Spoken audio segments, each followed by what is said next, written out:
buhay ang Pasko para sa ating lahat. Isa ito sa mga pinakamahalagang araw para sa karamihan ng mga Pilipino. Ikaw kabarangay, ano ang pinaka-memorable mong Christmas memory? Dear Papa Dudut, magandang araw po sa inyo at sa mga patuloy na sumusuporta sa Barangay LS. Ako po si Luna at ngayon ay gusto kong ibahagi sa inyo ang kwento ng buhay ko. Bata pa po ako noong pumanaw ang totoo kong nanay. Aminado po akong sobra akong nalungkot sa pagkawala niya. Pero kahit na ganoon ay nagawa ko pa rin magpatuloy sa buhay dahil hindi naman nagkulang sa akin si Papa sa pagmamahal at pag-aalaga. At mas lalo pang naging masaya ang buhay ko nang mag-asawa ulit si Papa. At doon ko nakilala ang aking stepmother at stepsister ko na si Mara. Habang lumalaki ako ay masaya ang buhay namin kasama si Papa, si Mara at ang stepmother ko na tinatawag ko na rin na Mama. Tinuring nila akong parang sariling anak at kapatid. Kaya hindi ko kailanman naramdaman na nag-iisa ako. At tuwing Disyembre, isa sa mga pinaka-inaabangan kong ginagawa na kasama si Papa ay ang pagsali namin sa Christmas Lantern Making Contest sa probinsya namin tuwing Pasko. Tuwing gumagawa kami ni Papa ng parol o Christmas Lantern ay si Mama at si Mara naman ay abala sa ibang bagay. Madalas nilang sabihin na nakakapagod at nakakatamad daw ang paggawa ng parol. Pero para sa amin ni Papa, ito ang oras na mas lalo kaming nagiging close at mas nagiging masaya. Sa totoo lang ay matagal na naming pangarap na manalo sa contest. Dahil ilang taon na kaming sumali pero ni minsan ay hindi pa po kami nananalo.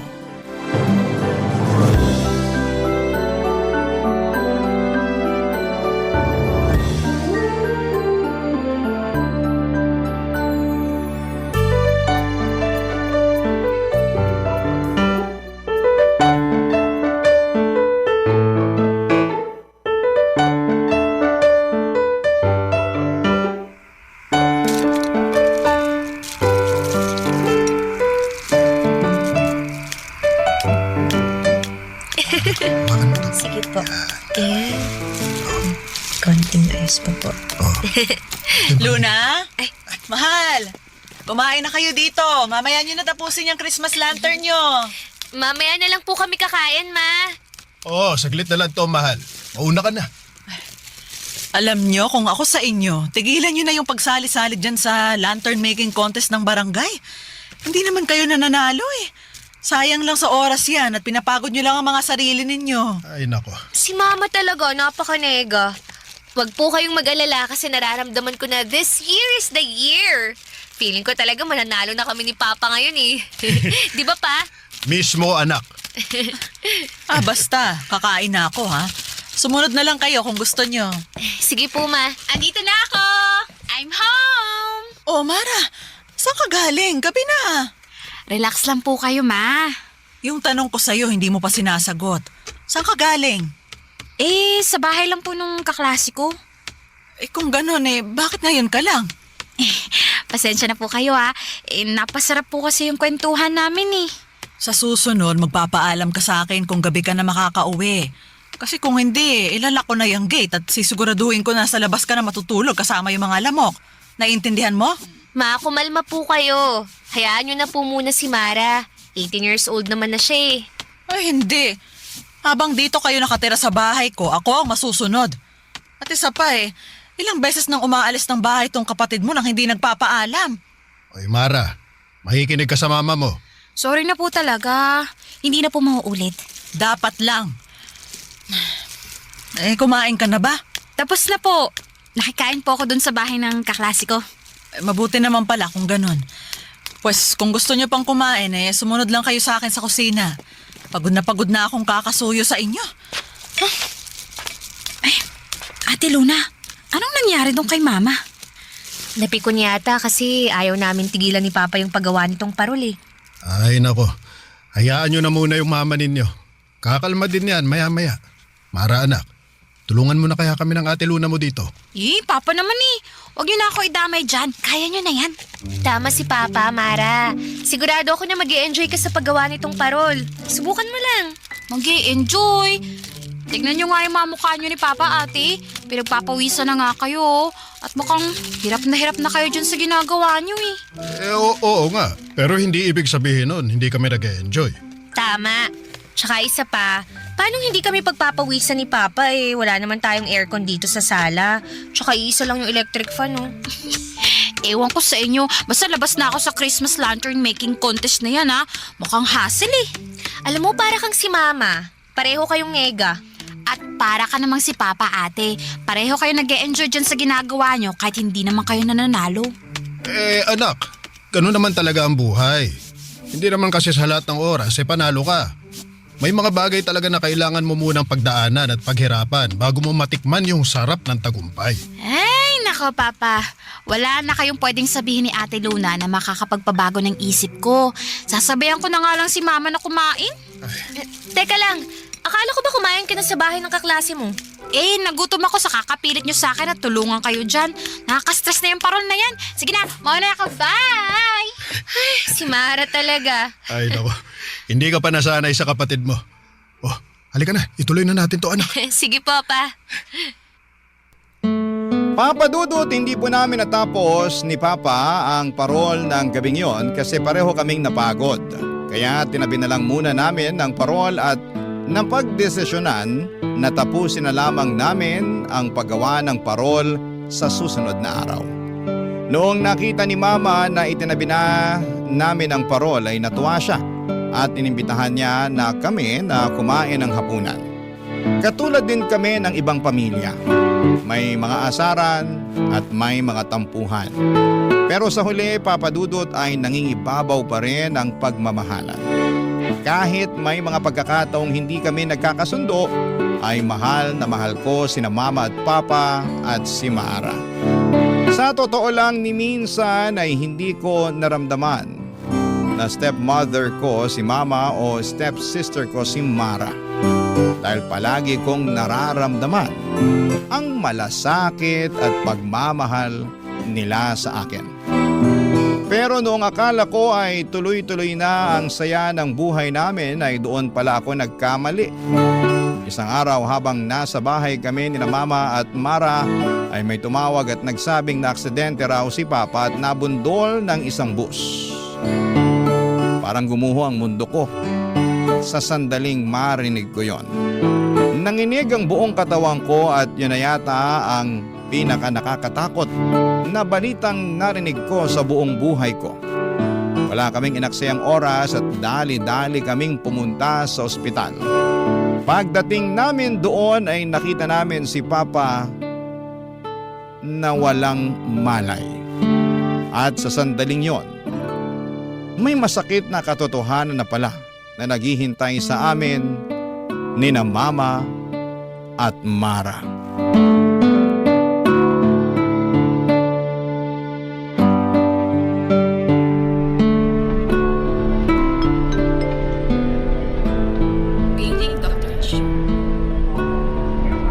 Luna! Ma, kumusta si Papa? Anong sabi ng doktor? Okay na ba si Papa, Ma? Mga anak, Ma, bakit ka umiyak? Ma, bakit? mga anak. I'm sorry, pero wala na ang papa niyo. Ma, huwag po kayong magbibiro ng ganyan. Hindi po totoo yan. Nagsisinungaling kayo. Hindi pa patay si Papa. Buhay pa si Papa. Buhay pa ang Papa ko. Ate Luna! Magpakuhawakan po. Puntahan ko si Papa. Kailangan ko makita si Papa. Dito lang kami ng kapatid ko para sa iyo, ha? Hindi! Hindi pa patay si Papa. Mara, Mara, samahan mo ako. Puntahan natin si Papa. Sigurado ako hinihintay na niya tayo. Halika na. Mara! Ano ba tinatayo-tayo mo dyan? Halika na! Ate! I'm sorry. Pero kailangan natin tanggapin na wala na si Papa. Luna! Yung bibig mo, Mara! Huwag ka magsasalita ng ganyan! Ate! Kay Mama na mismo nang galing! Wala na si Papa! At naniwala ka naman! Talaga naman nagsisinungaling lang to si Mama eh! Mama naman kasi! Hindi nyo na lang kasi aminin sa amin ni Mara na pinaprank nyo lang kami! Di ba mapagbiro si Papa? Siguro magkasabot kayo, no? Siguro pinakiusapan kayo ni Papa na huwag sabihin sa amin ni Mara na buhay pa siya. Ha? Luna, sa tingin mo ba magagawa ko pang magbiro ngayon? Nagaya mo na sasaktan din ako. Pero kailangan na nating tanggapin ang katotohanan na wala na ang papa mo. Ate! Ate, magkakasama pa tayo ni Mama, ha? Haharapin natin to ng sabay-sabay. Ha? Ate! Anong haharapin ng magkakasabay? Si Baba ang kailangan ko!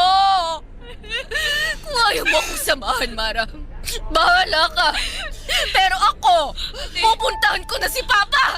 Ate!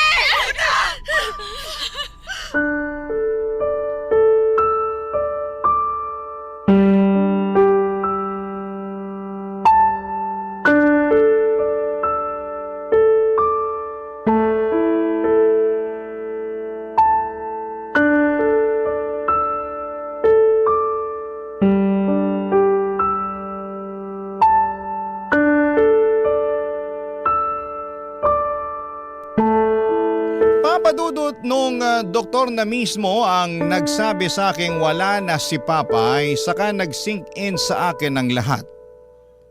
Alam kong nariyan sina Mama at Mara, pero ramdam na ramdam ko ang sobrang lungkot at pakiramdam ko ay mag-isa na lamang ako sa buhay.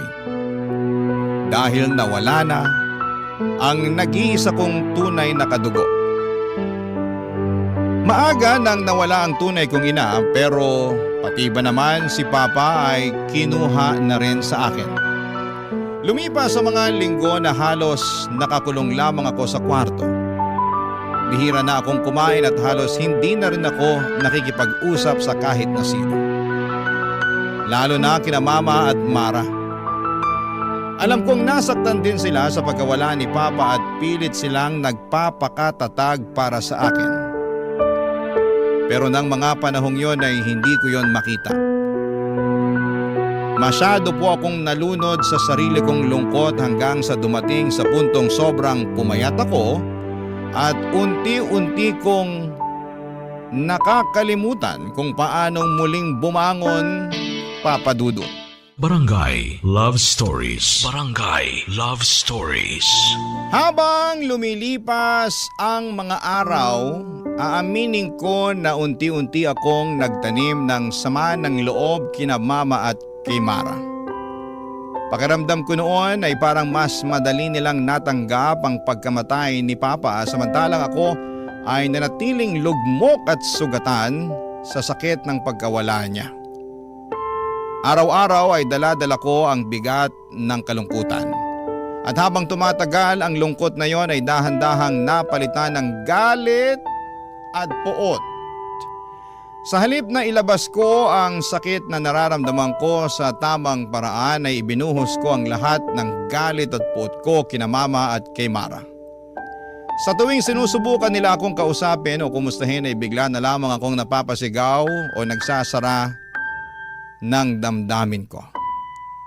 Dumating sa punto na parang natatakot na nga si Mara na lapitan ako. Pero kahit na ganoon ay pilit pa rin niyang sinusubukang kausapin at unawain ako. Pero sa kabila ng lahat ng iyon ay patuloy ako nagmamatigas at hinahayaan ang sarili kong lamunin ng sobrang lungkot hanggang sa halos makalimutan ko na kung paano muling magmahal at magpatawad.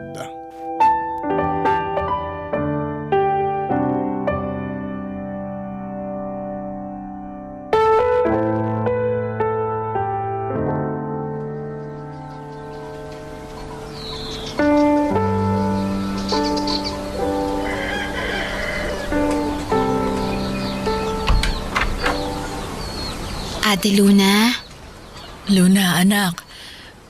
Hindi ka pa ba nagugutom? Pinagluto kita ng almusal. Kumain ka na. anong ginagawa niyo rito? Wala pa akong gana. Pero ate, nag-aalala na kami ni Mama sa'yo eh. Tingnan mo, pumapayat ka na. Kaya sige na please, kailangan mo to. Kumain ka kahit konti lang. Ilapag niyo na lang dyan sa mesa tapos umalis na kayo. Gusto kong mapag-isa. Anak, nag-aalala na kami ng kapatid mo sa'yo. Lahat naman tayo nasasaktan sa pagkawala ng papa mo. Pero sana naman anak, wag mo kaming sukuan ng kapatid mo. Andito pa naman kami, di ba? Paano hindi ko kayo susukuan? Mukhang nakapag-move on na nga kayo sa pagkamatay ni Pape. Ang galing nyo ring magpaggap eh. Ate Luna, hindi sa ganun yun. Pare-pareho lang tayo nasasaktan at nahihirapan. Alam mo Mara, kung tutuusin, napakaswerte mo. Kasi nandyan si Mama sa tabi mo na nagmamahal sa'yo. Pero paano naman ako? Wala nang nagmamahal sa akin. Anak, hindi yan totoo. Mahal na mahal ka namin ng kapatid mo. Mautang na loob, lumabas na lang kayo ni Mara. Kasi sa tuwing nakikita ko kayo, mas lalo lang akong nasusuka. Tuwing sinusubukan niyo akong suyuin, mas lalo ko lang kayong kinasusuklaman. Ate, sumusobra ka na. Mara, please lang, wag mo namang sagot-sagutin ang ate mo. Hindi, May. Kasi kung makapagsalita siya, parang kasalanan pa natin na namatay si Papa. Ate, sabihin mo nga sa akin, paano ka namin tutulungan kung yung sarili mo mismo ayaw mong tulungan? Pilit ka naming iniintindi. Kaya sana naman, intindihin mo rin kami ni Mama. Intindihin? Ako yung namatayan dito! Ako yung nawalan! Wala akong pakialam kung isipin niyo na napakamakasarili ko! Ako yung naiwanang mag-isa dito! At hindi niyo ako maiintindihan kahit anong gawin niyo! Oo, alam kong nasasaktan ka. Kasi pakiramdam mo ngayon na wala yung nag-iisa mong kakampi. Pero kailangan mo rin maintindihan na simula nung naging parte kami ni Mara ng buhay mo, naging kakampi mo na rin kami. Tama si Mama, ate. Sa totoo lang, nasasaktan na ako sa mga sinasabi mo sa amin ni Mama eh. Pero ganun pa man, gusto ko lang malaman mo na hindi mo to kailangang pagdaanan ng mag-isa. Ayaw niyong umalis Utang na loob, pabayaan niyo na ako! Ate naman! Huwag mong gawin sana ito! Si Papa kailangan ko! Ate, please! Tama na! Ano ko awatin tong ate mo? Hindi ko kayo kailangan! Ate! Wala kayong kwenta! Ate, parang awa mo na. Tumigil ka na! Natatakot na ako sa'yo eh! Iwan mo ako! Hindi ko kayo makakaduga! Si Mama at si Papa ang kailangan ko! Pagkatapos kong magwala ay nakatulog ako sa sobrang pagod. Kahit na ang dami kong masasakit na salitang nasabi noong araw na yon ay malinaw pa rin sa alaala ko na hindi kailanman tumigil sina Mama at Mara sa pag-aalaga at pag-aasikaso sa akin. Kahit patuloy akong nagmamatigas at binabalot ng galit at puot dahil sa pagkawala ni Papa. Nandun pa rin po sila. Tahimik na nagmamahal at umaasa na balang araw ay maghihilom din ang mga sugat sa puso ko. Dumating din ang panahong kinailangan ko nang bumalik sa eskwela. Pero nang mga panahong yun ay parang wala talagang pumapasok sa isipan ko. Patuloy pa rin akong nagluluksa at kahit na anong pilit kong mag-focus sa klase ay hindi ko magawa. Unti-unti akong nagsimulang magkating klases at natuto na rin po akong magbisyo tulad ng yosi at alak.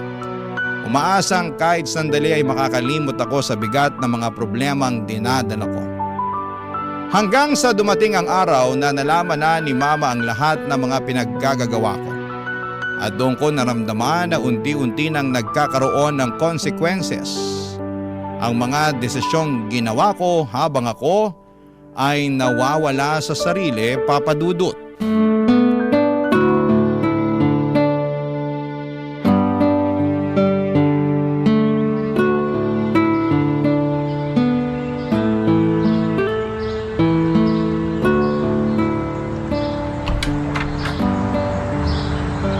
Luna, Ano? saan ka galing? Ano bang klaseng tanong yan? Siyempre sa school. Sigurado ka? Utang na loob. Alam kong nagsisinungaling ka. Magsabi ka sa akin ng totoo, Luna. Ba't naman ako magsisinungaling sa inyo? Akala mo ba hindi nakarating sa akin yung mga kalokohang pinaggagawa mo, ha? Tumawag ako sa school ninyo at ang sabi sa akin, ilang araw ka na daw hindi pumapasok. Luna naman, bakit? Alam niyo naman pala eh. So ba't niyo pa tinatanong? Hindi na ako natutuwa sa pagsagot-sagot mo sa akin, ha? Huwag kang bastos. Hindi ho ako bastos. Sadyang pagod lang talaga ako. Kaya pwede ba? Ipagpaliban na muna natin to. Wala ako sa mood makipagbardagulan sa inyo. Kinakausap kita ng maayos, Luna. Papasok na ako sa kwarto ko. Hindi ka aalis. Dito ka lang. Mag-usap tayo ng maayos. Ang kulit-kulit niyo naman eh.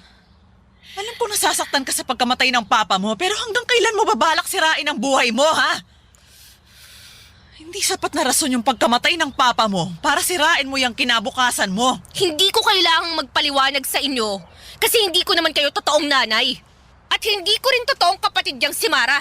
Kaya utang na loob, lubay-lubayan nyo na ako! Ah! Sigurado ako na kung nabubuhay lang yung papa mo, hindi siya matutuwa sa mga pinagsasasabi at pinaggagawa mo. Kung nabubuhay si Papa. Pero patay na nga, di ba? Kaya wala nang patutunguhan tong usapan na to. Meron! Kasi kinabukasan mo ang nakasalalay dito. Kinabukasan?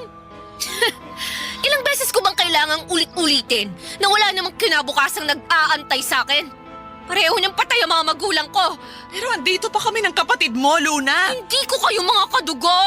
Hindi ko kayo kaano-ano. Pero ni minsan, hindi namin naisip yon dahil tunay na anak at tunay na kapatid ang tingin namin ni Mara sa'yo. Hindi totoo yan. Kasi halata naman na ako lang yung nasasaktan sa pagkawala ni Papa eh. Halata naman na ang bilis-bilis niyong nakapag-move on na parang walang nangyari. Napaka-plastic niyo. Nagkakamali ka, Luna. Kinailangan naming magpakatatag kasi ikaw nga itong inaalala namin. Napakahirap naman yatang paniwalaan yan. Dahil hindi mo kami nakikitang nagluluksa, hindi ibig sabihin nun na hindi kami nasasaktan. Alam mo ba na araw-araw akong tinatanong ni Mara kung kumusta ka na? Na kahit natatakot na sa'yo yung kapatid mo, palagi niya pa rin sinasabi sa akin na sobrang namimiss ka na niya. Palagi niyang pinagdadasal na balang araw. Sana bumalik yung dating samahan ninyo. At ganun din ako, anak. Sana balang araw bumalik yung dating Luna na malambing at palangiti. Noon yun, nung nabubuhay pa si Papa. Pero nung nawala si Papa, naramdaman ko na mag-isa na lang ako sa buhay. At sa pagkawala ni Papa, mas lalo ko lang naramdaman na hindi ko kayo makakadugo. Sinabi ko na to noon at sasabihin ko ulit sa'yo. Sina Mama at Papa ang kailangan ko. Hindi ko kayo kailangan ni Mara. Patuloy akong nagmatigas at nagrebelde hanggang sa dumating sa puntong tuluyan na akong nag-drop out sa pinapasukan kong eskwelahan. Noong una ay galit na galit si Mama sa naging desisyon ko at sobrang nag-aalala si Mara dahil kitang-kita nila kung paano ko unti-unting sinisira ang kinabukasan ko. Pero habang tumatagal ay parang napagod na rin silang pilitin ako at kalaunan ay tinanggap na lamang nila ang desisyon kong huminto muna sa pag-aaral. Sinabi pa nga sa akin ni Mama na naiintindihan niya raw ang kailangan ko munang magluksa sa pagkamatay ni Papa at bigyan ng sarili ko ng panahon para huminga. Pero dahil hindi na rin ako binigyan ng pera ni Mama ay nagkulong na lamang ako sa kwarto at nagmukmok maghapon. Lumalabas lamang ako sa sala kapag sobrang gutom na gutom na. Pero kadalasan ay nasa loob lamang talaga ako ng kwarto nakatulala sa kisame o natutulog para lamang takasan ang bigat ng nararamdaman ko. Aaminin ko sa inyo na hindi po ako proud sa bahaging ito ng buhay ko. Pero ito ang totoo. Ito ang mapait at magulong yugto ng buhay ko na kinailangan kong pagdaanan. Bago ko unti-unting maintindihan ang sarili ko at ang mga desisyong ginawa ko na pinagsisihan ko. Papa Dudut. Barangay Love Stories. Barangay Love Stories.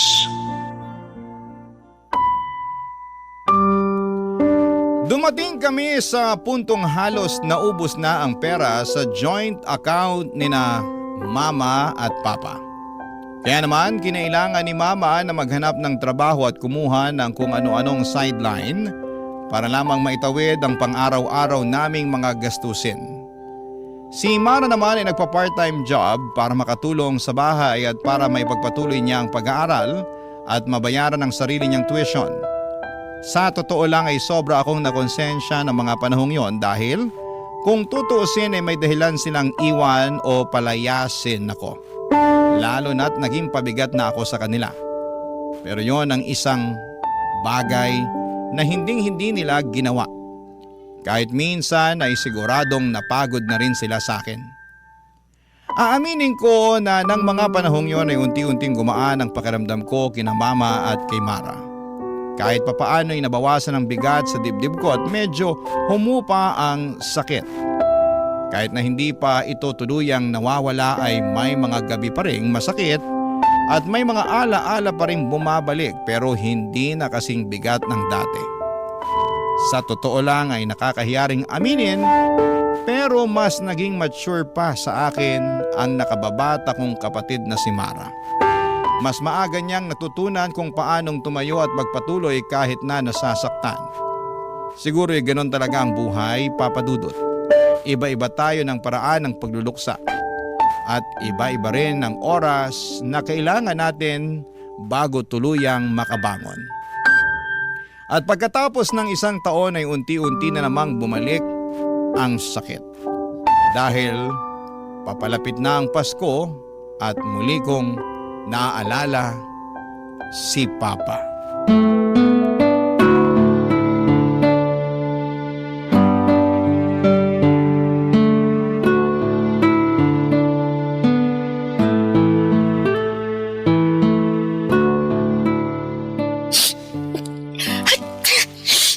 Ano ba naman itong bodega na to? Ang dumi! Ang daming alikabok! Luna anak, yung extension cord, asan na? Hinahanap ko pa! Saan niyo po ba kasi nilagay yon? Tingnan mo dyan sa cabinet.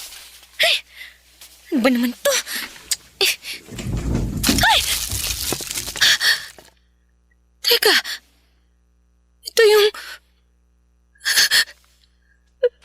Ate naman, ba't ang tagal mo? Kanina ka pa namin inaantay ni Mama yung extension cord. Asan na ba... Ate, saan mo nakita yan? Dito sa loob ng lumang cabinet. Naaalala mo ba to? Ito yung pinakahuling parol na ginawa namin ni Papa bago siya na-aksidente. Siyempre naman ate, tandang-tanda ko pa noon na pinipilit niyo ako ni Papa na tulungan kayo sa Christmas lantern na yan. Pero tinatanggihan ko kayo. Oo. Tinatanggihan mo kami ni Papa kasi ayaw mo yung napapagod ka. Sayang, no? Hindi na umabot tong parol na ginawa namin sa contest. Kasi hindi na namin natapos to ni Papa. Nakakamiss yung mga panahon na yun, no? Kung pwede lang sana nating balikan yun. Ate Luna, hindi pa naman huli ang lahat eh. Ha? Anong ibig mong sabihin? Ibig ko sabihin, pwede pa naman tayo gumawa ng mga bagong alaala. Ikaw, ako, si Mama. Alam ko naman yun eh. Gusto mo ituloy natin yung Christmas lantern yun ni Papa? Ewan ko. Siguro ibabalik ko na lang dito sa cabinet. Wala na rin naman tong silbi. Tsaka nasasaktan lang ako tuwing naaalala ko si Papa. Alam niyo kayong dalawa, kanina ko pa inaantay yung extension cord, ha? Asa na ba? Sorry ma, nakita kasi ni ate yung Christmas lantern nila ni Papa. Naaalala ko pa yan, ha? Tandang-tanda ko pa nung pinagalitan ko kayo kasi ni minsan hindi naman kayo nanalo sa pa-Christmas lantern making contest ng barangay. Nakakamiss yung papa niyo, no? Sobra. Labas na po tayo. Nahanap ko na rin naman yung extension cord Ay, eh. sandali lang ate. May naisip ako. Ha? Anong naisip mo? Di ba may pa-Christmas lantern contest ulit yung barangay ngayon? Oo. Eh ano naman ngayon? Ay, Mara, anak. Alam ko na kung anong iniisip mo. Magandang ideya yan. Di ba ma? Sandali lang. Mara, hindi ko kayo maintindihan. Ano ba kasing sinasabi nyo? Kayong dalawa lang tong nagkakaintindihan eh. Tutulungan ka namin ng kapatid mo na tapusin yung Christmas lantern ninyo ng papa mo. At isasali natin doon sa parol contest this year. Malay mo naman. Baka manalo na, di ba? Nang gabing yon ay ramdam ko na tuluyan nang nawala ang puot at galit sa puso ko. At para bang nararamdaman ko mismo ang presensya ng Diyos sa buwan ng Kapaskuhan. At doon na rin kami tuluyang nagkapatawaran ni na Mama at Mara. Mas lalo pang bumalik ang saya at init ng aming samahan ng muli naming pagtulungan ang paggawa ng Christmas lantern na sinimulan namin ni Papa. Sa totoo lang ay wala na akong pakialam noon kung mananalo o matalo ang parol sa contest. Ang mahalaga lang sa akin ay matapos ito at makita na nakakarami ang aming ginawa. Pero sobrang bait ni Lord dahil sa unang pagkakataon ay nanalo ang parol na pinagtulungan namin ni Mara at Mama. At habang naglalakad kami sa sidewalk ay nagkaroon kami ng pagkakataon na mag-usap ng tapat. Magpatawaran at maramdamang muli ang pagmamahal at pag-unawa namin para sa isa't isa.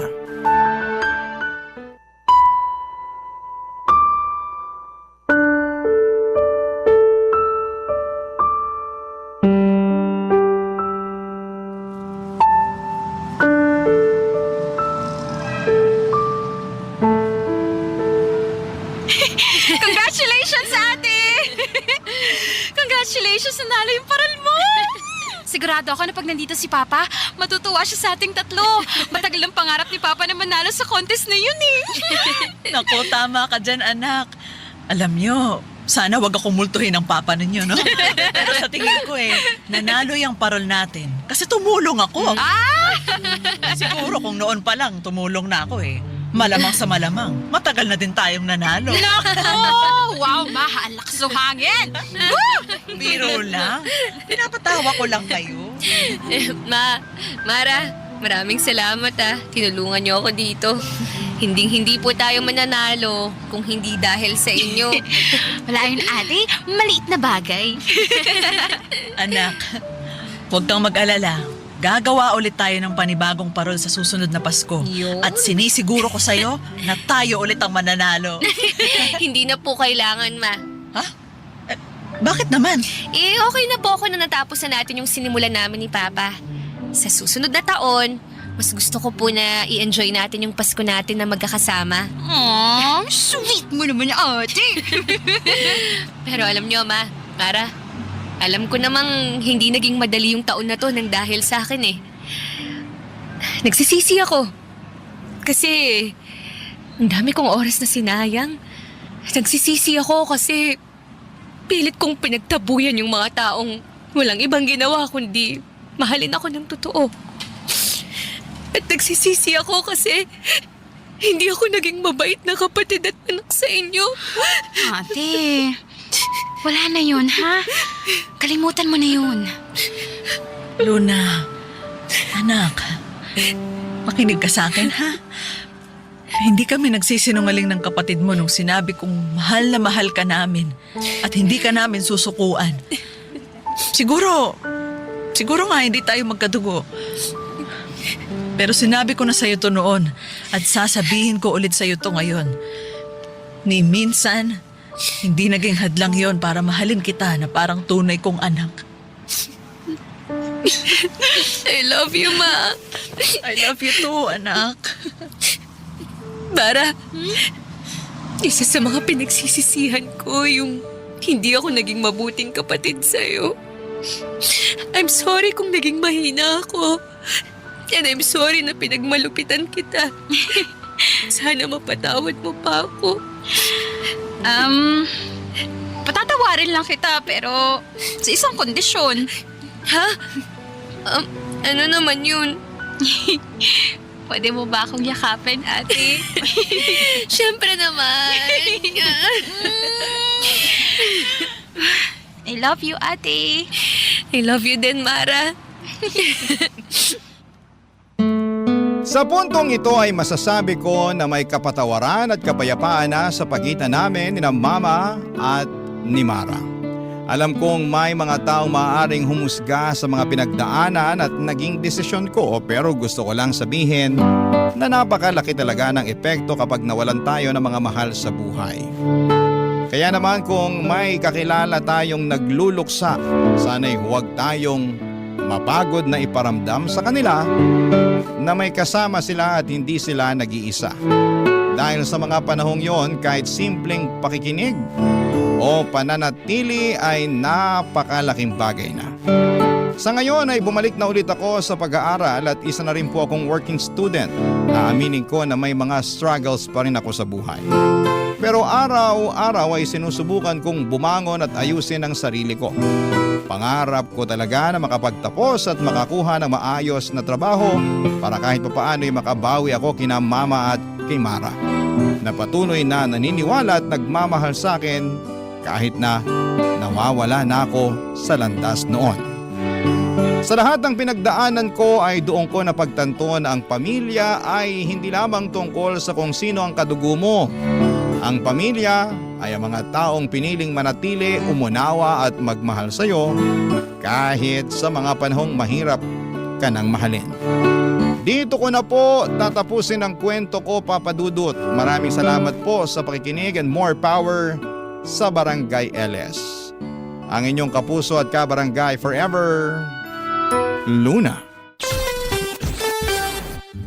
Anong say mo sa Barangay Love Stories na ito? Pagkwentuhan natin sa comment section yan. Ang mga kwento ng pag-ibig, kwento ng buhay, at kwento ng pag-asa dito sa Barangay Love Stories. Love Stories.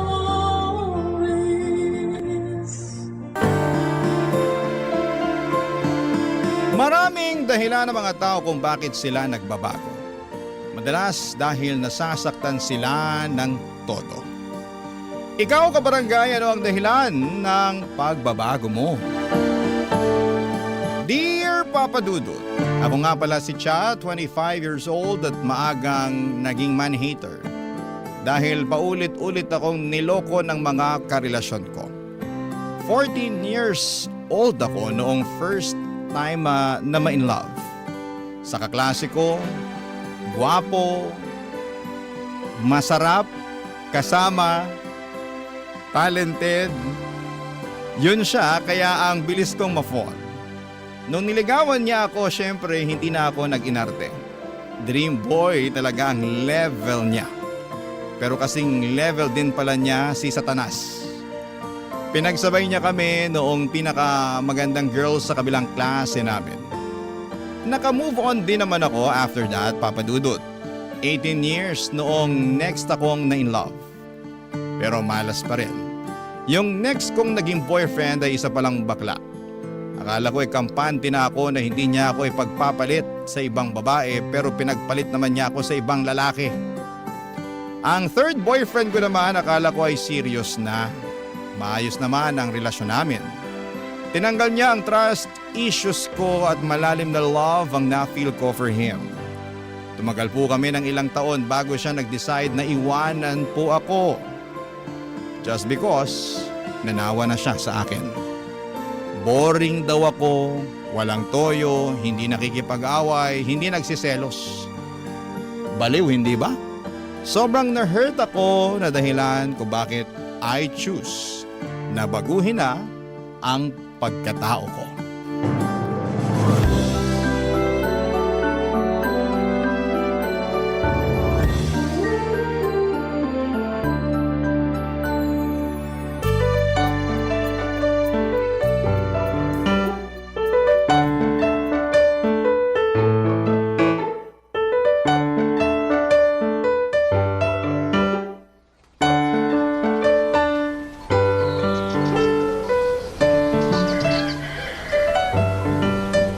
Cha, anak. Pwede bang pumasok sa kwarto mo? May itatanong lang ako. Go lang po, Tay. Pasok lang po. Anak, asan pala nakalagay yung... Ang ano po, Tay? Bakit ganyan yung suot mo? Bakit po? Uso to ngayon, Tay, ah. Di na naman kasi kayo nag-open ng social media eh. Nakakakita na ako ng ganyang mga damit pero para sa mga lalaki. Bakit ikaw nagsusuot niyan? Saan yung mga bestida mo, yung mga blouse mo? Hindi ko na po gagamitin yung mga bestida ko, Tay. Mas bet ko tong suot ko. Nak, panlalaki yan. Yun naman po ang goal ko eh. Maging lalaki. Ha? Bakit? Kasi ayoko nang maging babae. Kasi pag babae ka, lagi kong sinasaktan, pinapaiyak, niloloko. Ayun. Ano ba to? Nagre-rebelde ka ba, Cha? No po. Gusto ko lang itry maging lalaki para magets ko kung bakit parang hindi sila apektado kapag nakakasakit sila ng babae. At sa tingin mo, magigets mo yun kapag nagsuot ka ng damit ng lalaki? Ay, nako. Unti-unti po. After kong manamit ng lalaki, mindset ng lalaki naman ang next ko. Hanggang sa maging lalaki na talaga ako. Oo, di ba? Alam ko po, biologically impossible, pero ito lang po kasi yung nakikita kong way para makamove on dun sa mga ginawa sa akin ng mga lalaki. Feeling mo ba makakaganti ka sa kanila kapag nagpakalalaki ka? Nalalabuan ako kung paano mo maitatawid yung plano mo. Gusto ko lang ipakita sa kanila na ganito ang epekto ng panloloko nila sa mga babae. Baka sakaling makonsensya naman sila. Ay naku anak, kahit anong gawin mo, kung ang lalaki hindi pa nagmamature, hindi niya magigets yung pinupunto mo. Hindi niya makikita na nakakasakit na siya. Maniwala ka. Lalaki ako oh. Dumaan din ako sa ganyan. Maswerte lang talaga na natagpuan ko yung nanay mo. Kaya ito, napabilis yung pagmamature ko. Pwede po ba yun talaga? Kapag nakilala na ng lalaki yung babaeng gusto nila, magbabago talaga sila. Hindi ko naman pwedeng sabihin na lahat ng lalaki ganon. Siyempre, yung alam ko lang, yung naranasan ko. Sa lagay ko, ganon yung nangyari nung nakilala ko yung nanay mo. Di ba nga kwento niya sa'yo, babaero ako nun? Best friend mo nga raw si nanay nun eh. Oo. Tapos, na-inlove ka sa kanya. Oo. Ayaw daw po niya sa inyo nun. Lagi nga niya kayong binabasted eh. Yun nga. Ang kapal lang kasi ng mukha ko na nanligaw pa rin sa kanya kahit alam ko namang madungis na yung reputasyon ko sa kanya. Pero, tinamaan ako sa nanay mo eh. Kaya pinaghirapan ko siya. Tsinaga akong kunin yung tiwala niya. Buti nga po na fall sa inyo si nanay eh. Mabuti talaga kasi kung hindi, baka hindi kita kasama ngayon. Naku, hindi ko ma-imagine ang buhay ko na hindi kayo kasama ng nanay mo. Kaya laking pasasalamat ko na pinagbigyan ako ng nanay mo noon. At hanggang ngayon, pinapatunayan ko sa kanya na tama yung desisyon niya na pagbigyan ako. Ay, sana lahat ng lalaki katulad nyo. Sana.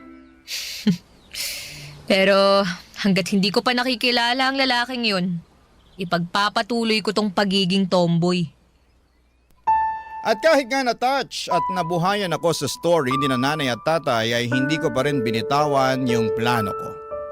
Magpapaka-tomboy pa rin po ako. Hindi ko naman ginupit ang mahaba kong buhok. Naging boyish lamang ako ng malala. Yung tipong walang gustong lumapit na lalaki sa akin unless serious sila na kilalanin at mahalin ako. Sinubukan ko rin makipaglapit sa mga babae para magmukha akong authentic na tomboy. Sa totoo lang ay nagkaka-crush na rin ako sa mga girls noon. Not sure kung dahil lamang yon sa galit sa mga lalaki. At sa journey ko ng pagiging tomboy ay nagkaroon ako ng bagong friend, si Ryan.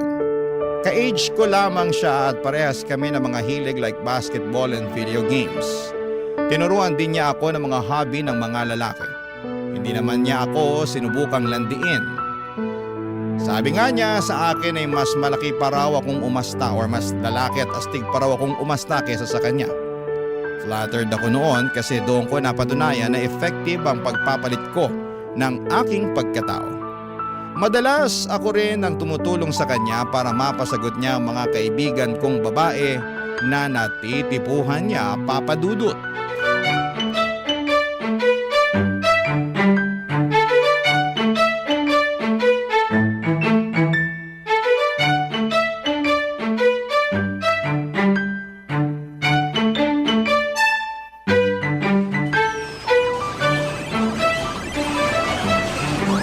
Ano, saan tayo mamaya? Shot? Pas muna. May hangover pa ako mula kahapon eh. Sus, Pahinga mo naman na tayo mo, pre. ikaw din, no? Friday ngayon. Daming girls sa Pobla. Pas muna. Pero, meron kasi akong type na babae. Lo, saan mo nakilala, ha? Dating app? Pobla? Sa court? Kaibigan mo? Sus, yan ka na naman eh. Oo nga. Tirador ka ng mga kaibigan ko. Wala na ako natirang kaibigan dahil lahat sila pinaasa mo. Hoy, nagiging totoo lang naman ako. Sa hindi nag-workout eh. Yung ibang friends mo demanding. Yung iba naman okay sa pagiging clingy. Yung isang kaibigan mo, si Tonet, unang date pa lang namin, gusto na ako i-live-in. Sinong hindi manggugust dun? Masyado mo kasing ginagalingan eh. Bilis tuloy nila ma-fall. O yan, hinahanapan ka na agad ng commitment. Pero kung usapang commitment lang naman, meron talaga akong type na kaibigan mo. Teka. Si Jan ba yan, yung naka-veneers? O si Luisa, yung laging maiksi yung palda? Ano, sino sa kanila? Yan na lang yung mga single na kaibigan ko na hindi mo pa sinaktan eh. Uy, hindi sila. Si yung laging naka-pink, Hmm? naka-braces, yung may bangs. Ah, si Mika.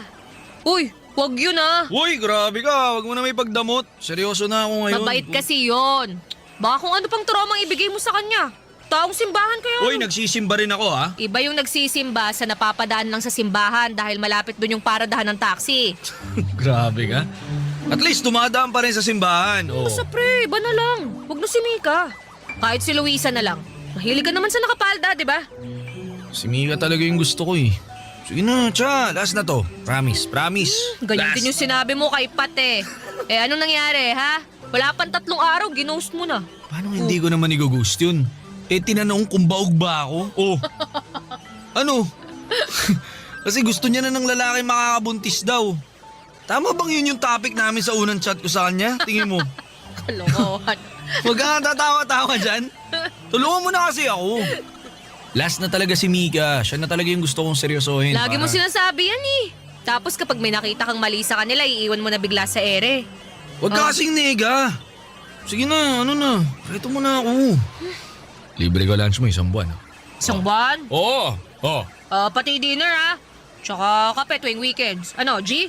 Abusada ka ha. Eh di wag. Bahala kang manligaw kay Mika. Mahirapan pa naman yung mga lalaki na lumapit dun. Tsaka mataas ang standards nun, pero Sabi naman. nakikinig yun sa akin. Oo na, kapag- sige na. Lahat ng gusto mo, G na ako dyan. Yun! Dali mo naman palang kausap eh. Salamat ka talaga, gusto ko si Mika ha. Pero ikaw Ano? subukan mong paasahin at saktan niyang si Mika. Lagot ka talaga sa akin. Sunog lahat ng jersey mo. Di yan. Naniniwala ako na si Mika na yung babaeng para sa akin. Maayos naman si Ryan, Papa Dudut. Hindi ko naman siya masisisi kung hindi na niya tinuloy yung panliligaw niya sa ibang friends ko. May saltik din kasi minsan yung mga kaibigan ko. Saka gusto lang siguro ni Ryan na magkaroon na ng girlfriend. Tanda ko, bago ko siya nakilala ay sobrang broken niya, Papa Dudut. Niloko kasi siya ng dating girlfriend niya. Tapos sinumpa niya ang lahat ng mga babae dahil po doon. Hindi ba parang magkatulad kami ng sinapit? Pero eventually ay natuto na rin siyang magpatawad. Hindi na niya sinisisi sa mga babae ang isang beses na pagkabigo niya sa pag-ibig. Kaso, takot pa rin daw siya noon na magkaroon ng karelasyon. Kasi baka ma-broken ulit siya. Until one day, noong nakilala niya ang ibang friends kong babae, naisipan niyang subukan pong muli. Yun nga lang, hindi rin nag-workout kasi hindi sila nag-match. Hoping na kay Mika ay maging okay na si Ryan. Sana pag nireto ko si Mika sa kanya, ay magkaroon ng spark at magic sa pagitan nilang dalawa. Sana magustuhan din siya, Papa Dudut. Barangay Love Stories. Barangay Love Stories. Papa Dudut, kailan ko lang naging kaibigan si Mika. Noong time kasi na sobrang broken ako ay nag-decide akong sumali sa church activities malapit sa amin. Saktong youth leader doon si Mika, Papa Dudut. Napunta ako sa group niya at tanda ko pa na nakasuot siya ng all pink. Mukha siyang cotton candy sa paningin ko at malaki ang naitulong ni Mika sa akin sa pag-move on ko. Panay ang kumusta niya sa akin kung nagiging okay na raw ba ako. Hanggang sa naging close na kaming dalawa kahit noong time na naka-move on na ako sa recent ex ko. At doon pa rin po si Mika para kumustahin ako. Kaya ang laking takot ko na hindi sila mag-workout ni Ryan kasi parang hindi ko alam kung sino ang kakampihan ko o dadamayan sa kanilang dalawa kapag nangyari yon. Pero tinigil ko ang kaka-overthink, Papa Dudut. Malay ko ba naman kung isang araw sila naman pala ang magkatuluyan, hindi ba?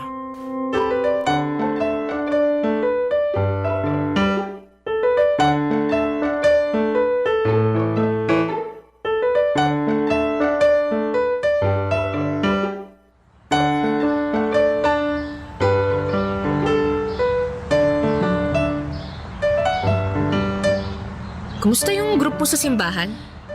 Okay naman. Meron nga kaming bagong project na sisimulan namin bago matapos tong month. Saka... Nga pala, may nagkakagusto sa yung friend ko. Si Ryan. Si Ryan? Mm. Yung laging nakasuot ng jersey kahit hindi naman magbabasketball? Oo, siya nga. Type na type ka niya eh. Favorite din daw kasi niya yung color pink. Kaya ka ba pumunta rito para maging bridge ni Ryan sa akin? Parang ganun na nga. Ikaw kala ko naman gusto mo talaga akong kumustahin. Gusto naman talaga kitang kumustahin eh. Seryoso. Kumusta ba love life mo? May boyfriend ka na ba? Kasi kung wala pa, di kay Ryan ka na lang. Teka lang naman sis. Binibigla mo ako sa mga sinasabi mo eh. Nagmamadali na kasi si Ryan na magpalakad sa'yo eh. Pagbigyan mo no. Okay naman yun eh. Kung makapag-sales to ka sa kaibigan mo, kala mo siomay lang ang ino-offer mo eh. Mas masarap pa sa siomay si Ryan. Bakit? Natikman mo na ba siya? Yak! Ano ba? Hindi ko trip yun oh. Kadiri naman yun. Bakit naman hindi? Pas na ako sa lalaki. Sakit lang ng ulo yan eh. Sakit naman pala ng ulo eh. Di pass na rin ako dyan. Pero hindi ka dapat magpas kay Ryan. Pagsisisihan mo lang. Sige nga, i-convince mo ako para bigyan ko siya ng chance. Alam ko, sa itsura, hindi siya masyadong nabiyayaan. Pero habang tumatagal naman eh, kapag nasasanay ka na sa pagmumukha niya, may isip mo na, yun, pwede na. Ganun. Parang ayoko nang pwede na. Kung hindi naman basihan ng itsura, maayos talaga si Ryan. Nakakatawa yun, alam mo ba? Very sensitive yun sa ibang tao. Alam niya kapag bad mood ka. Tsaka gagawa siya ng paraan para mapasaya ka. Bibilhan ka niya ng ice cream o chocolate. Tapos alam mo, natatandaan niya lahat ng gusto mo. Kahit ikaw mismo, nakalimutan mo nang binanggit yun sa kanya. Pero siya pala, natatandaan pa. O, di ba? Talaga ba? Ang sweet naman. Sweet talaga yun. Tuwing birthday ko nga binabati ako nun eh. Sakto ng 12:00 ng hating gabi. Partida, maaga pa yung natutulog. Pero maghihintay yun ng 12:00. Mabati lang ako. O, di ba? Grabe ha. Wala sa itsura niya. Mukha siyang loko-loko at hindi seryoso. Mukha lang. Pero kapag nakilala mo siya, hindi naman pala. Malalim na tao yun. Matalino. Marami kang matututunan sa kanya. Tsaka sobrang galante nun. Lagi niyang iisipin kung ano muna yung gusto mo bago yung sa kanya. Feeling protected ka rin lagi kapag katabi ka niya. 'Di ba? Yun naman ang kailangan nating mga babae. Ay, dahil sa sinabi mong yan, parang gusto ko na tuloy siyang makilala. Sige, ireto mo na ako sa kanya. Yon, ayos!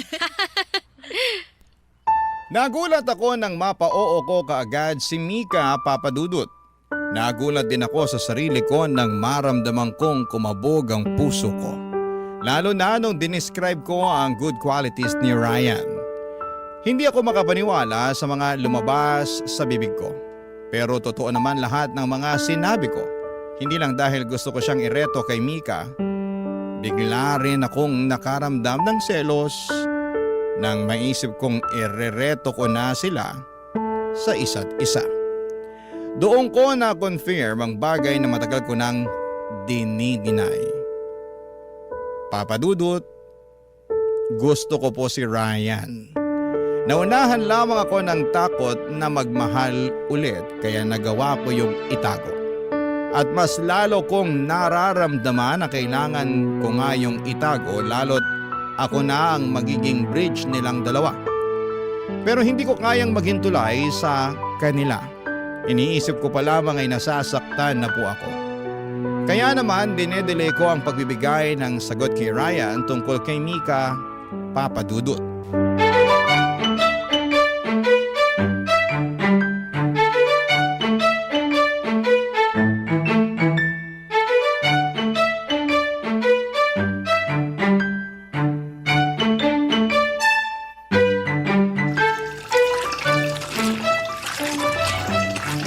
Uy, ano na siya? Hoy, Karen. Anong ginagawa mo rito sa bahay? Malamang hingi ng update. Anong update? Ito naman parang tanga. Update kay Nika. Ano na, pasado na. Umuwi ka na nga muna, istorbo ka eh. Dami kong nilalaban ngayon oh. Tulungan na kita maglaba. Sabihin mo lang sa akin kung anong sabi ni Mika. Ayoko ng paglalaba mo. Ikaw na nga yung tutulungan dyan eh. Hindi ka nga nakakatulong eh. Nung last na tinulungan mo ako maglaba, yung mga dekolor ko biglang namuti. Yung mga puti naman nang itim. It's the thought that counts. Sus, tot, that counts ka pa. Umalis ka nga. Sumagot Marami ka na pa muna talaga kasi. akong gagawin. Ano nga? Nakausap mo na ba si Mika? Oo na. O ano sabi? Basta. Siya naman eh. Pinapaasa mo lang ba ako kay Mika? Ano na ba nangyayari? Ilang araw ka nang umiiwas sa akin ha? Kala mo hindi ko napapansin? Ay nako, sigurado ka bang gusto mo si Mika? Oo nga. Dumaan nga ako sa church nila nung isang araw eh. Grabe, ang ganda niya. Sana, di na siya magpahaba ng bangs. Tsaka sana, lagi siya nakapink. Lakas mga babae. Alam mo, nakakairita ka na. Umalis ka na nga. Grabe ka. Ba't ba kanina mo pa ako pinapaalis? Kasi marami pa nga akong gagawin. May tinatago ka, no? Ha? Ako? May tinatago? Oo. Ba't di ka makasagot tungkol kay Mika? Ano ba nalaman mo? Ano, busted na ako? Ay nako, eto na nga. Ayoko lang talagang manggaling sa akin pero dahil makulit ka, sasabihin ko na. Mabaho ang paa ni Mika. Huh? Kahit nakasapatos yun, maalingaso yung amoy ng paa niya. Alam mo yung cheese na nabubulok? Ganun na ganun. Kadiri naman. Oo! Kaya nga sa simbahan, laging nakatutok yung electric fan sa paa niya eh. Para lang mahanginan at maitaboy ang baho. Seryoso ka ba? Oo nga. At saka eto pa. Alam mo bang kahit bagong ligo siya, amoy ginisang sibuyas pa rin ang kilikili niya? Weh! Oo! Kahit 1 kilometer away ka sa kanya, maaamoy mo eh. Sobra ka naman. Kaya ikaw din. Gusto mo pa bang manligaw ng babaeng mabaho ang paa at saka kilikili ha? Oy, saka balita ko ha. May kuto yun. Kaya laging nakabangs. Pero, gusto ko pa rin siya eh. Lah, gusto mo siya kahit ganun na ang mga sinabi ko sa kanya? Madali lang naman solusyonan yung baho ng paa, kilikili. Deodorant lang yun, tsaka foot spray. Ako bahala dun. Bibilang ko pa siya. Pati yung pinakamalakas na antibacterial soap. Hanapin ko yun para sa kanya. Kung kuto naman kalaban, gata lang kalaban nun. Ganun kasi ginawa ni nanay nung nagkakuto kami ni ate noon eh. Akong bahala. I can fix her.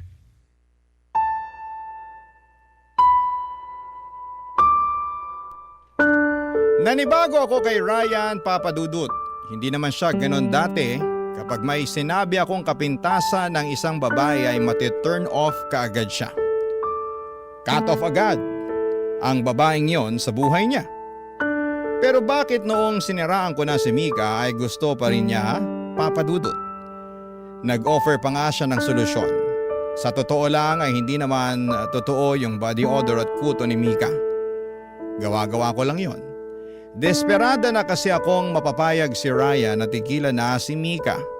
Kaya lang epic fail ang mga bagay na yon. Hindi ko magad si Ryan at doon ko na-realize na mukhang tinamaan na siya kay Mika. Bigla akong nagselos. Na-insecure ako bigla sa sarili ko at ikumpara ko ang sarili ko kay Mika. Ano ba naman ang laban ko sa napaka-feminine na datingan ni Mika, Papa Dudut? Sa aming dalawa, ako pa nga itong parang mukhang may body odor at puto. Napakaswerte naman talaga niya. Sana, ako na lang siya, Papa Dudut. Barangay Love Stories. Barangay Love Stories. Tinuloy ko pa rin ang pagiging bridge kina Mika at Ryan, Papa Dudut. Masakit man pero kailangan ko nang gawin bago pa makahalata si Ryan na iniiwas ko na sa kanya si Mika. Ang sakit kaya nun. Yung tipong nakiki-third wheel ako sa kanila sa dates nila. Ako ang taga-alalay kapag nauubusan na ng banat si Ryan. Panay naman ang puri ko sa kagandahan ni Mika para lamang tumaas ang self-confidence niya. Nakakadurog itong ginagawa kong ito, Papa Dudut. Hindi po madali, lalo tinanggap ko na sa sarili ko na in love na ako kay Ryan. Ang akala ko hindi na ako magmamahal ulit ng lalaki. Pero para naman akong biniro ni Lord. Bigla akong na in love ulit sa lalaki. Ang masakla pa sa best friend ko pa mismo. Hanggang isang araw sa pagharap kong muli sa salamin. Hindi na ako natuwa sa nakikita kong itsura ko. Namiss ko ang pagiging isang babae. Kaya naman, hinubad ko na ang suot kong panlalaki. At bumalik na sa pagsusuot ng bestida at pagme-makeup, Papa Dudut.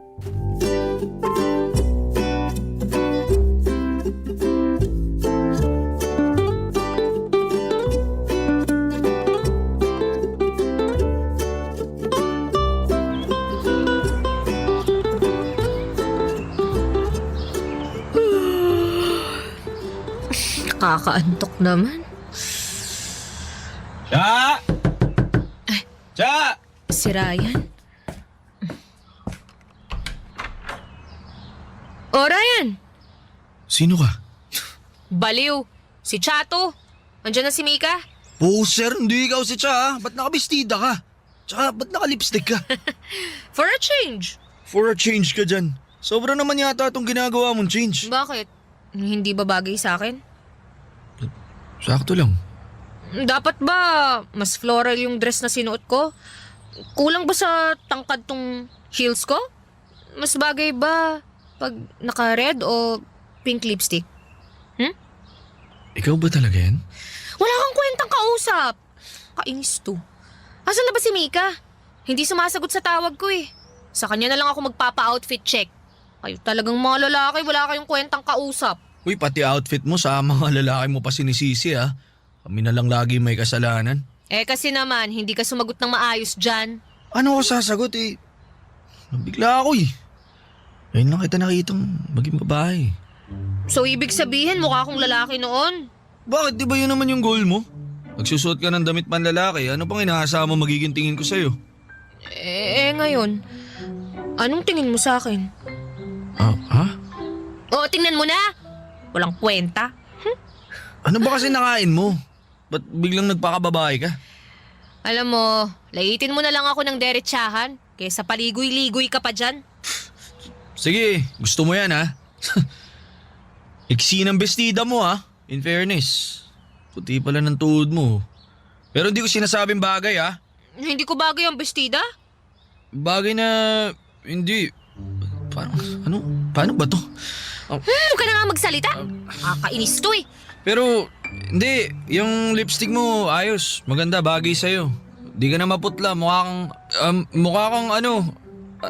Basta, maganda. Maganda ako? Uy, hi guys! Uy. Sorry na late ako ha. Uy, Cha, naunahan mo pa pala ako.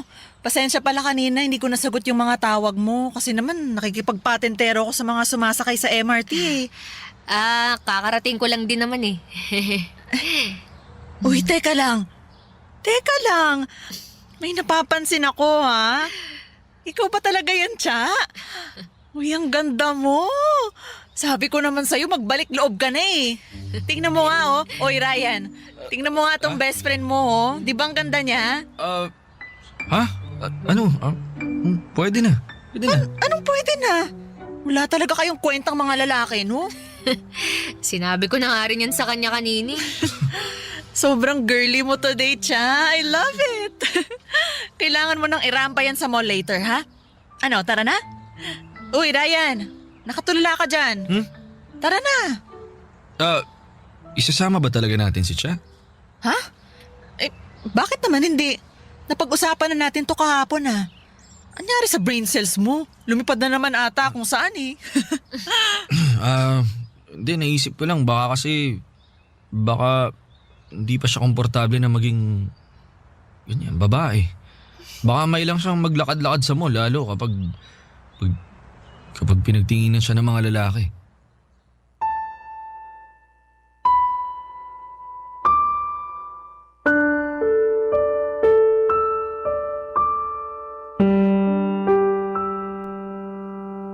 Hindi ko alam kung dilulo lang ba ako, Papa Dudut, pero kita ko sa mga mata ni Ryan ang paghanga sa pagbabago ko.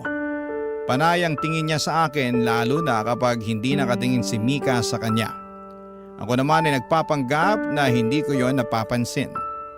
Deep inside ay grabe ang kilig ko. Buong araw na magkakasama kaming tatlo sa mall at nakaramdam ako ng tensyon sa pagitan namin ni Ryan hanggang pag-uwi ay napapaisip ako at napansin na ba talaga niya ako? Naghihintay ako ng chat sa kanya, umaasa na baka umamin na rin siya. Pero inabot na ako ng umaga sa kakahintay ay wala siyang message sa akin. Pagkatapos noon ilang araw na niya akong iniwasan. Nasaktan ako. Akala ko naman may chance na ako sa kanya, nagrebelde ako. Pero hindi na ako bumalik syempre sa pagiging boyish. Sinubukan ko nang makipag-date, sumama sa mga party kung saan ay merong mga lalaki na pwede kong magustuhan. Isang gabi ay nasundan ako ni Ryan sa isang birthday party na invited ako, Papa Dudut.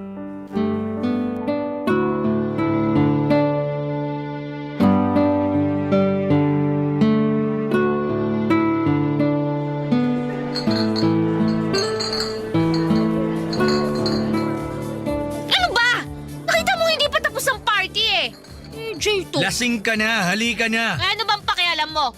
Itiwan mo na nga ako! Bakit? Boyfriend ba kita ha? Ba't ba ang tigas ng ulo mo, ha? Ikaw din naman eh! Nanahimik ako dito tapos bigla mo sisirain yung gabi ko. Malis ka na nga!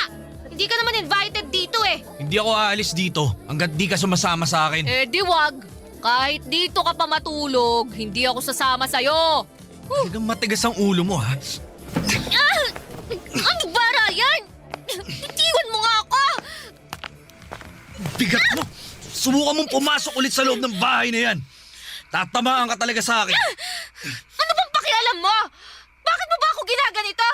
Inaano ba kita ha? Sino ka ba? Ba't ba ang tapang mo, ha?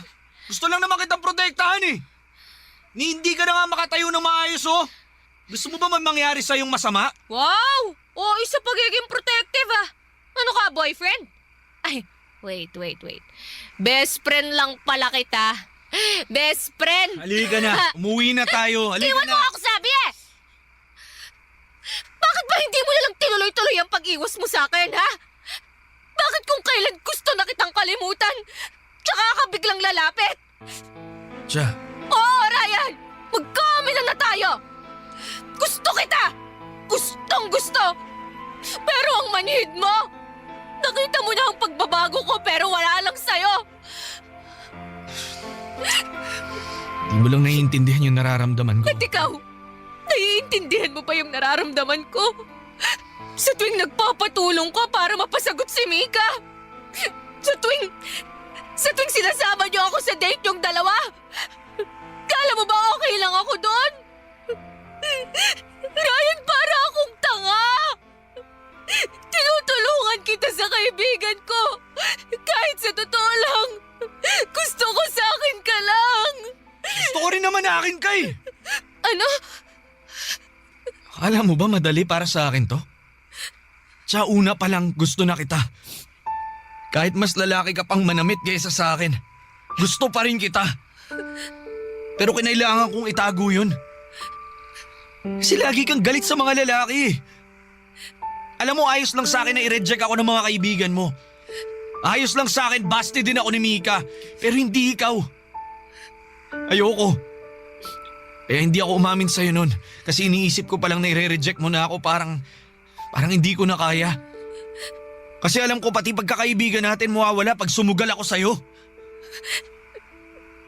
Ryan, totoo ba yan? Sinubukan ko naman pigilan eh. Kaso lumala nung nagdamit pang babae ka na. Alam mo naman kainahan ko yung ganyan, di ba? Tsaka ang ganda-ganda mo. Tsaka sobra. Di ka mawala sa isip ko eh. Kaya, yun. Umiwas ako kasi lumalalim na lalo yung feelings ko para sa'yo eh. Paano si Mika? Sinabi ko na sa kanya yung totoo. Ayun, ayos lang daw sa kanya. Sabi niya, di naman daw niya ako ganun ka-type. Nahiya lang daw siya tumanggi sa akin kasi nireto mo ako sa kanya. Meron daw talaga siyang gusto sa church nila. Alam mo, nagpapatulong nga sa akin. So, paano na to? Paano na tayo? Eh, kung di ka na bad trip sa lalaki, liligawan na sana kita. Paano kung may galit pa rin ako sa mga lalaki? Hindi tatanggalin ko yung galit na yan. Pero alam mo, ayos lang sa akin na magalit ka sa lalaki. Oo, tama. Pabor nga sa akin yun eh. Para siguradong akin ka na. At hindi ka natitingin sa iba.